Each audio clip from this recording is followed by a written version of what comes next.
So Celeb Secrets is hanging out with Spencer Crandall today. Very, very nice to see you. Fill me in. How's it been? I have COVID this week, which sucks. So I'm No. trapped in my own house at the moment, but I'll be all right. I'll be back soon. Oh goodness. But let's talk about the album. The album's called Western. I want to maybe like touch into the name first, and then we could talk about like the different, story that you're trying to tell with the record. What made you want to call it Western? I think every great album should answer three questions like, where do you come from? Where are you now? And where are you going? And for me, where I come from, all of my extended family, like my great grandparents, like the people who, are the matriarchs and patriarchs of my family, moved west. They did that like actual Western journey. So from the hollers of Kentucky, the coal mines of West Virginia, they literally picked up with no plan B and just said, we gotta find a better way to live life. And so they made that move, and they all chased their dreams at at the cost of everything. And I think that's such a beautiful story. And although ironically I moved east to chase my dreams, to move to Nashville, I think everybody has a version of that story. And that's where I am now, is I'm chasing this dream and I'm trying to do these crazy things. And I have a version in my head of the best possible life. How do I chase that? And what are the things I have to overcome? What are the things that are going to help me? So that journey to me, both literally and metaphorically, was just so inspiring. And then obviously the aesthetic and the sonic identity that you can tap into with Western stuff, I just felt like it had to be that. I want to talk about like the tracks. You have 20 tracks. I know it's in like 4 parts. You're really, really like getting personal with these songs. How was that in the studio? Because it's kind of nerve-wracking. Like me listening to lyrics, like, oh my God, he's really opening up. Like, how is it for you? I think I doubted myself at the beginning. I was like, I don't know if anybody needs to hear these stories. I don't know if me kind of showing my heart for real is going to be, just give them a hit song, just give them something that everybody can jam to. But the reality is, by letting people into my story and my heart, my relationship with my fans has gone to such another place. And I think it's been really transformative for me in the process of making it, in the process of putting it out and hearing more stories back. So I just feel so honored that I could kind of be the bearer of this story. And I think it's going to continue to grow into this thing where people can find it and find themselves in it.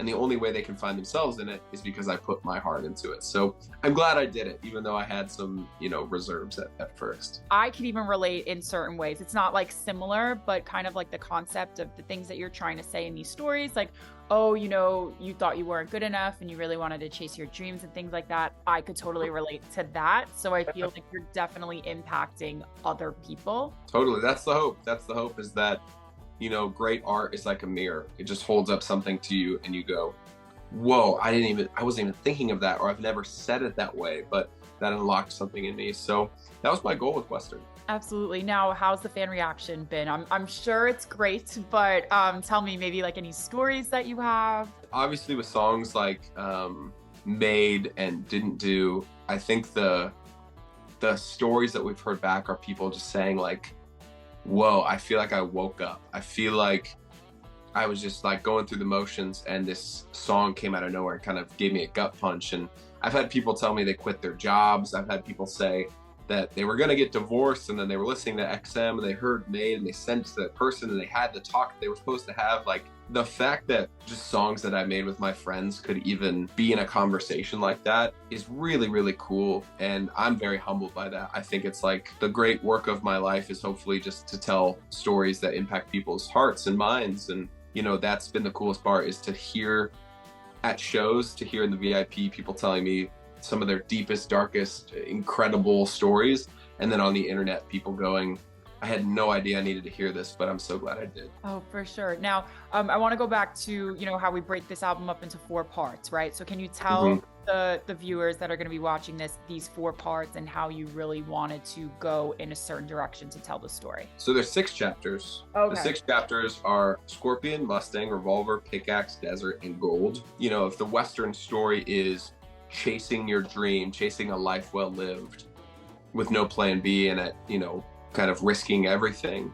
On that journey, there are things that help you and there are things that hurt you. There are things that are health and unhealth. There are things that are cycles. There are things that are breaking cycles. There are things that feel like this is the end. If I go any further, I will certainly not make it out. And then there are other parts where you're like, this is the dream. This is what we work so hard for. So each one of these chapters tells a zoomed in version of the hero's journey of health and unhealth, of what life can look like, fighting addiction, overcoming addiction, fighting fear, overcoming fear, fighting, returning to the same person and over, breaking the cycle, finding true love, like all the parts of the journey to me that are the juiciest or the most meaningful are kind of baked into each of these chapters. And each of these chapters, I think, has a very unique identity, but together form the album that is Western.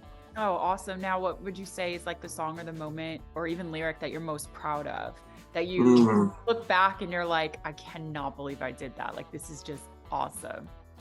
I always do go back to Made, because it's like the song that's changed everything for us in the last year or two. Like, I have a song called My Person, and it feels like a very like Disney wedding moment for a lot of people.